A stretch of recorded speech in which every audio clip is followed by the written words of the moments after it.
Hi hello எல்லாருக்கும் வணக்கங்க. Welcome to DS vlogs. இதோ நாங்கள் எல்லாம் வந்து காலையிலே கரையான் தேடி வந்திருக்கோம் கோழிக்கு போடுறதுக்காக. நம்ம கூடயே நம்ம டாமியும் வந்திருக்காங்க. நாங்கள் வண்டி எடுத்துகிட்டு தான் வந்தோம், பட் பின்னாடியே ஃபாலோ பண்ணிட்டு வந்துட்டார். Hi Tommy. ஓ, அங்கே நிறையா கரையான் இருக்குங்க.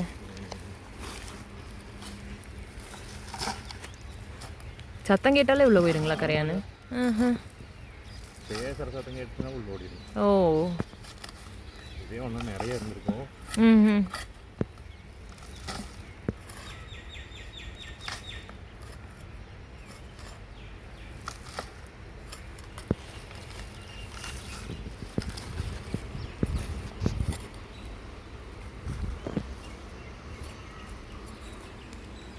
என்னடா இருக்குதுங்க? கரையான்ஸ் இருக்காங்களா? போய் பிடிங்க போங்க. கரையான் இல்லையா? அப்போ அது பேர் என்ன? கிரையான்ஸா? இதோ இங்கே பாருங்க, இதுதான் செவ்வெரும்பு சொல்லுவாங்க. எவ்வளோ இருக்குது பார்த்தீங்களா? நல்லா கடிக்குங்க. கடிச்சதுன்னா நல்லா வலியாகும். நிறைய இருக்குங்க கரையான் இருக்க வந்த இடத்துல. இதோ இருக்காடா தங்கம்?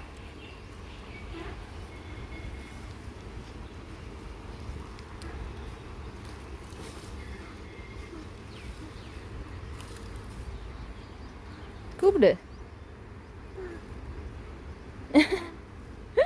சத்தம் இல்லாமல் கூப்பிடுறியா? கரையான் உள்ள போயிடும்னு கையை வச்சு வச்சு பா பா பான்ட்டுக்குது.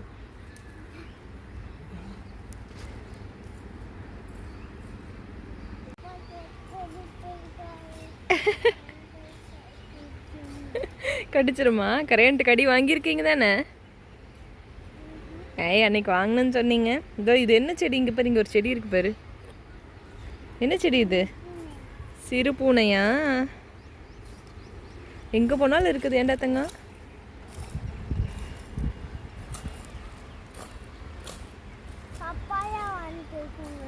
அது பப்பாயா இல்லைடா தங்கம், அது வேறு செடி. அதுக்கு பேர் அம்மாவுக்கு தெரியலடா.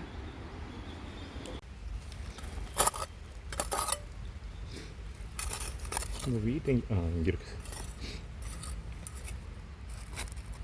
அதோட வீடுங்களா?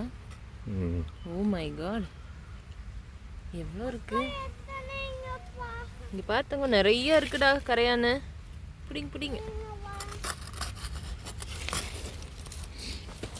உள்ளன்னு வந்துட்டே இருக்குதுப்பா. ஏய், நீ அங்கேயே இரு சாமி, சரிச்சுட்டு விழுந்துடணும்.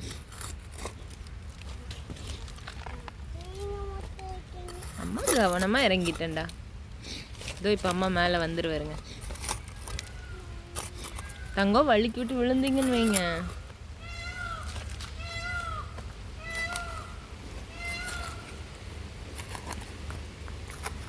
இதோ கோழிக்கா கரையான்லாம் எடுத்து வச்சிட்ருக்காருங்க.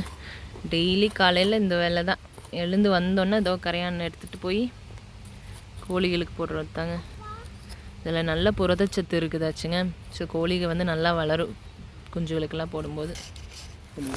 ஏனுங்க, நம்ம கரையான் வேட்டையில் இருக்கும்போது பார்த்திங்கன்னா மண்ணுக்குள்ளேருந்து ஒரு மலைத்தவளை ஒன்று வெளியே குதிச்சு வந்துச்சுங்க. அது நம்மளை வந்து பயமுறுத்துறதுக்காக பார்த்திங்கன்னா நிறைய காற்றை உள்ளே எடுத்துக்கிட்டு நல்லா உப்பி போய் உடம்பு காமிச்சிக்குங்க. அது மண்ணுக்குள்ளே தான் வாழும். கரையான் மாதிரி பூச்சிகள்லாம் தான் சாப்பிட்டு வாழுங்க. அது மண்ணுக்குள்ளேயே முட்டை வச்சு அங்கேயே குஞ்சு பொரிச்சிக்கும். குஞ்சுக வரும்போது பார்த்திங்கன்னா தவளை மாதிரி 4 காலோட தாங்க வரும். இதுக்கு முன்னாடி யாராவது இந்த தவளையை பார்த்துருக்கீங்களா? கமெண்ட்டில் சொல்லுங்கள்.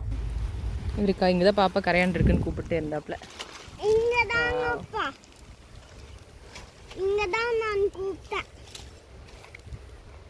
எங்க கரையான் எவ்வளோ நாள் வாழும் தெரியுமாங்க? தெரியல இடத்தங்க. உங்களோட கெஸ் என்ன? இன்னொரு 10 நாள் இருக்குண்டா. ஆனால் அதோடைய லைஃப் ஸ்பேன் எவ்வளோ தெரியுமா? எவ்வளோ? ராணி கரையான் வந்து பார்த்தீங்கன்னா 25லேருந்து 50 ஆண்டுகள் வரை வாழுமாமாங்க. நம்மளை விட அதிகமாக இருக்க மாட்டாருக்கு. அடுத்து ராஜா கரையான் பார்த்தீங்கன்னா 10லேருந்து 20 ஆண்டுகள் வரைக்கும் வாழுமாமா. ராணிக்கு தான் ஆயுள் அதிகமாட்டா இருக்கு. ஏன்னா 25லேருந்து 15 போட்டிருக்காங்க. ராஜா 10லேருந்து 20. வேலைக்கார மற்றும் போர் வீர கரையான்கள்லாம் இருக்காங்களாமா. அம்மா போர் இருக்காதே, நான் காமிக்கிறேன் இருங்க. கையை பிடிச்சி கடிக்குமே. கடிக்குமா? ஓ, அந்த கரையான் பார்த்தீங்கன்னா எதுங்க அதுதான் எங்கே இருக்குது? ஓ ஆமாங்க, இருங்க இருங்க இருங்க, இது ஜூம் ஃபோக்கஸ் ஆகலை. கடிச்சிட்ருக்கு. ஆமாம், இதா கையை அசைக்காதீங்க, அப்புறம் எப்படி தெரியும்? சரிம்மா கீழே வாமா, அப்படி வைக்க முடியாது என்னால்.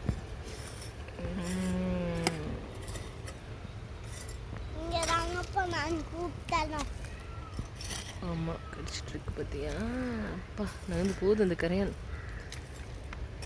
அதுக்கப்புறம் பார்த்தீங்கன்னா அதான் அந்த வேலைக்காரர் கரையான், அதுக்கப்புறம் போர் வீர கரையான் இருக்காங்கல்ல, அவங்களோட ஆயுள் காலம் வந்து 1லேருந்து 2 வருஷங்களாமா.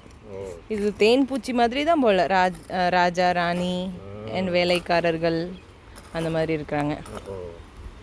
ஆனால் 50 இயர்ஸுங்கிறதுல அப்பா பெரிய விஷயம் இல்லை. அதெல்லாம் எங்கே கொண்டு போய் வச்சுருப்பாங்கன்னு தெரியல. என்னதுங்க ராணிக்கரையான்? அது இதுக்குள்ள தான் டீப்பாக இருக்கும்னு நினைக்கிறேன்.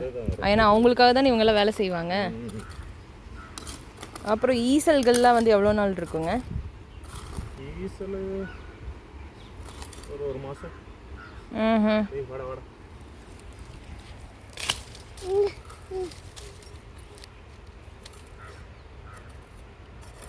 இதில் என்ன போட்டிருக்காங்கன்னா, சிறகு முளைத்து அதுக்கப்புறம் வந்து இனப்பெருக்கத்துக்காக வந்து பறந்து போகுதுல்ல ஈசல், அது வந்து தகுந்த துணையை தேடி வந்து புது கூட்டை வந்து அமைக்குங்களாமா.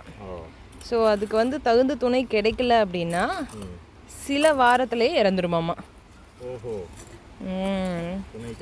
ஆமாம். ஸோ இதெல்லாமே கூகுள் சர்ச்சில் பார்த்தது தான்.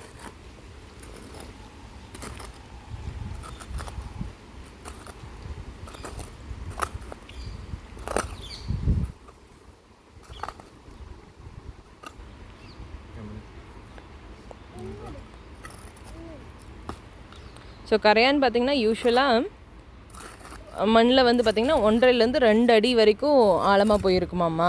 சில நேரம் வந்து சாப்பாடு தேடி 3லேருந்து 4 அடி வரைக்கும் தூரமாக கூட ஆழமாக போகுமாம்மா.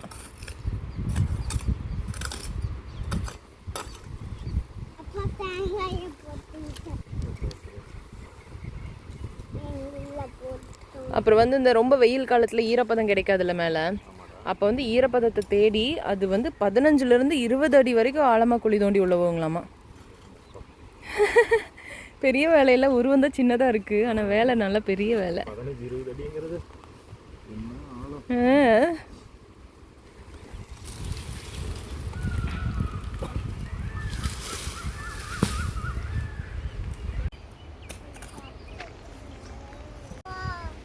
எல்லாம் பறந்து போயிடுச்சுடா. இதோ பறக்குது பாரு, நிறைய பட்டாம்பூச்சி பறக்குது. பட்டு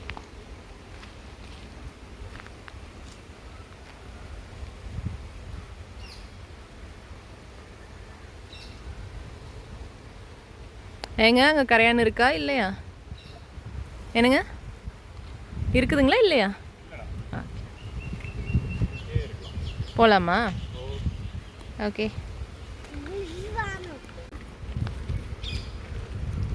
டாமி போகலாமாடா? கொட்டாவி வருதுடா, தூக்கம் வருதாட்டா இருக்குடா.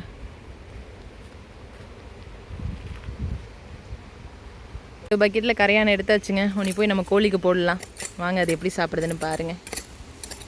வண்டி எடுத்தோன்னே கிளம்பி வந்துட்டான் முன்னாடி. இப்போ 2 பக்கம் ரூட் இருக்குது, எங்கே போகிறதுன்னு தெரியாமல் அங்கே ஸ்டாப் ஆகிட்டான். நடங்க போகலாம். என்ன பண்ணுறான்னு பார்ப்போம். டாமி நாங்கள் இப்படி போகிறோம்.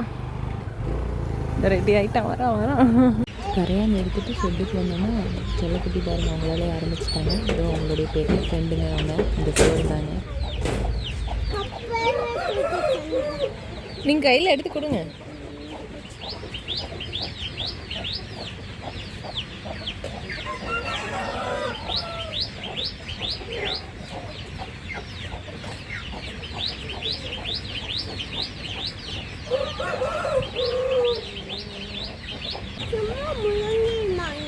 ஆமாம் தங்கம், அதுக்கப்புறம் தான் ஜீரணம்.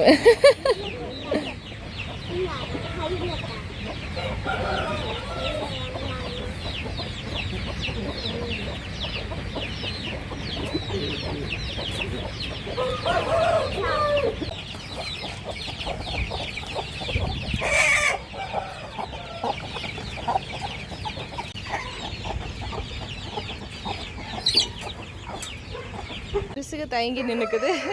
அதுக்கெல்லாம் பழக்கம் இல்லைல்ல. ஓ, அவங்க கரையான் சாப்பிட்டு பழகாதங்காட்டி. ஓகே, இவங்கெல்லாம் தான் நல்லா பழகிட்டாங்களாச்சு. கரையான் வேட்டை இன்றைக்கி இனிதே முடிஞ்சுங்க. இதே மாதிரி தான் தினம் காலையில் என்னுடைய கணவர் வந்து கரையானை எடுத்துகிட்டு வந்து குட்டி கோழி குஞ்சுகளுக்கெலாம் கொடுப்பாப்பிள்ளைங்க. அதில் புரதச்சத்து நிறையா இருக்குது, அதனால் இதுக்கு ரொம்ப பெனிஃபிட்டாக இருக்குங்க. அண்ட் கரையானை பற்றி தெரியாத நிறையா தகவல்கள் நீங்கள் இன்றைக்கி தெரிஞ்சிருப்பீங்கன்னு நான் நம்புகிறேங்க. இந்த வீடியோ பிடிச்சிருந்தால் லைக் பண்ணிக்கோங்க, மறக்காமல் சேனல் சப்ஸ்கிரைப் பண்ணிக்கோங்க.